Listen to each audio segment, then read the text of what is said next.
Olá, sétimo ano, espero que estejam todos bem. Vamos iniciar mais uma aula de língua portuguesa. Nós estamos falando sobre o texto dramático, que está lá na página 56 do nosso livro didático. E esse gênero textual e literário, né, é um gênero muito interessante, porque como nós já falamos, o texto literário e a arte, o texto dramático, desculpa, e a arte teatral, ela não tem uma data de início na história da humanidade, né? Os seres humanos, eles praticam a encenação teatral desde tempos muito antigos. Isso está na nossa cultura, na cultura universal, isso está na nossa identidade como seres humanos, a contação de histórias, né? A imitação, o contar aquilo que nós vivemos, aquilo que nós vimos, aquilo que nós passamos, ou aquilo que nós imaginamos, né? E imitar, encenar, né? Para divertir, para emocionar, para dramatizar, né? Então, isso está na nossa cultura, por isso a data de surgimento do teatro, ela não existe, tá? Vem desde a pré-história isso, e os historiadores, os estudiosos ainda não conseguiram estabelecer uma data de surgimento do teatro, tudo bem? Mas nós sabemos que vem de muitos anos essa arte na história da humanidade, né?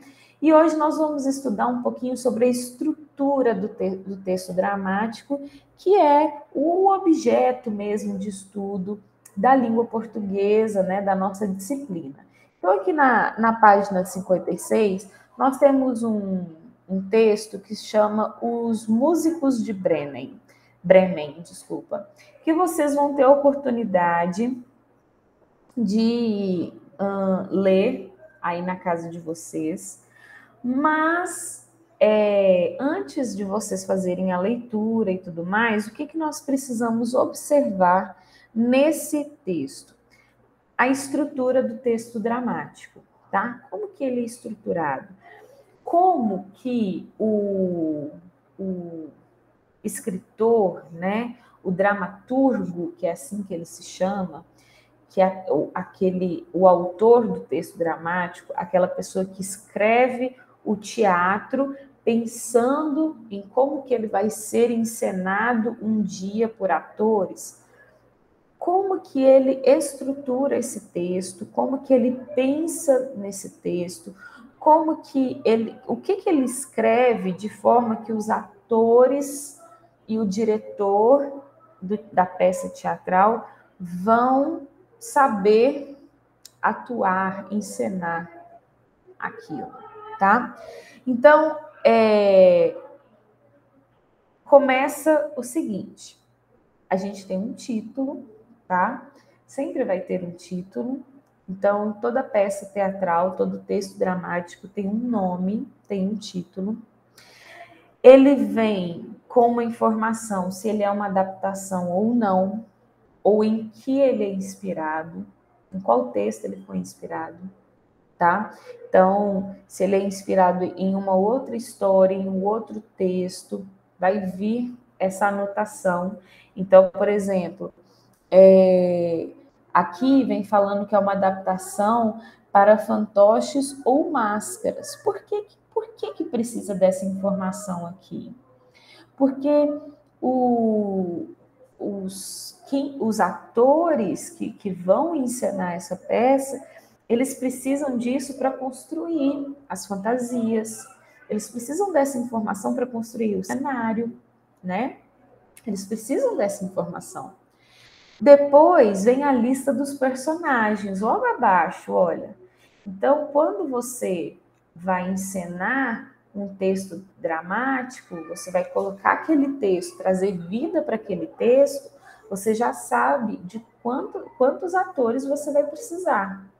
Normalmente, se tem um narrador, porque o texto dramático, uma peça teatral, ela pode ter um narrador também, o narrador é um personagem, e ele vem escrito aqui, narrador, burro, cachorro, gato, nanã. Então, vem escrito aqui quem são esses personagens, né? Vem falando o número de atos. O que são os atos? São as trocas de cenas, né? As trocas dos momentos da peça, né? Então, essa daqui é uma peça em 3 atos. Então, os atos são os momentos em que num teatro, né, dá uma pausa para que haja uma reorganização do palco, dos atores, né? Então, o ato é um momento que precisa de uma pausa para que haja uma reorganização de tudo. Então, essa peça aqui ela é feita em 3 atos.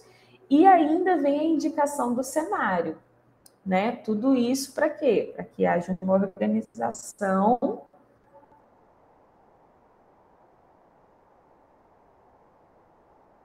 da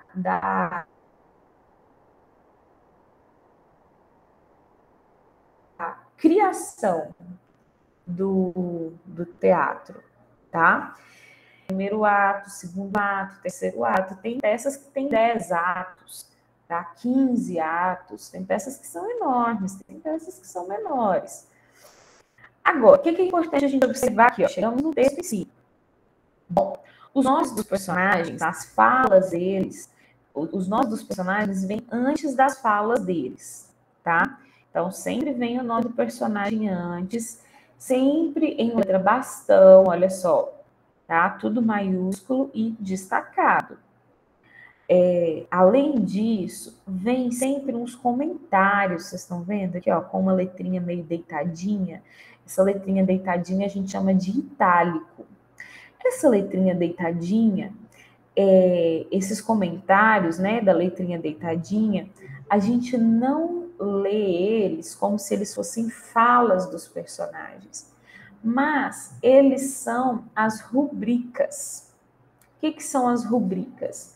As rubricas são as indicações ou os comentários ou os comandos dados aos personagens aos atores, desculpa, sobre como eles devem proceder naquela cena. Então, é sobre um som que vai acontecer, ou é sobre a entrada de um personagem, ou é sobre a saída de um personagem. Então, por exemplo, a primeira rubrica que vem aqui é: ouve-se um violão, entra o burro tocando. Então, primeiro ele vai começar a tocar, mas ninguém vai ver ele. Olha que importante isso. O palco vai estar vazio e o burro vai começar a tocar lá de longe, lá do fundo. Depois que ele vai entrar tocando o violão. Então, o ator que vai encenar o burro tem que ser um ator que vai saber tocar violão. Olha só que importante essas rubricas. Então, tudo isso é pensado por quem? Pelos atores? Não, pelo dramaturgo, aquele que escreveu essa peça teatral. Então, às vezes, parece difícil a gente ler um texto teatral, mas não é. É só porque ele tem as características específicas dele, as especificidades dele, tá? E a gente precisa prestar atenção nisso. Então, a tarefa dessa semana é o seguinte: vocês vão ler esse texto dramático, tá? Os Músicos de Bremen, que vai da página 56 até a página 58, e depois vocês vão fazer a atividade sobre ele, tá? Que vai até a página 60. Tudo bem? Além disso, tem mais texto dramático para ler. na página 61 e 62, e mais exercícios para fazer nas páginas 63 e 64. Tudo bem? Na nossa prova bimestral, o que vai ser cobrado? Vai ser cobrada a estrutura do texto dramático, tá bom? Vai ser cobrado adjuntos adnominais, adjuntos adverbiais, sujeito, predicado, locução adjetiva e adjetivos, locuções adverbiais e advérbios, tudo bem? Isso que vai cair na nossa prova bimestral. Além disso, pode ser que caia alguma coisa sobre resenha, mas talvez acho que eu vou deixar isso mais para redação, que é o que a gente está estudando em redação. Acho que eu vou deixar o texto dramático para cobrar em língua portuguesa somente. Tudo bem? Bons estudos nessa semana. Já estou falando de prova bimestral porque está chegando, tá? Estudem bastante e beijos. Até a próxima aula.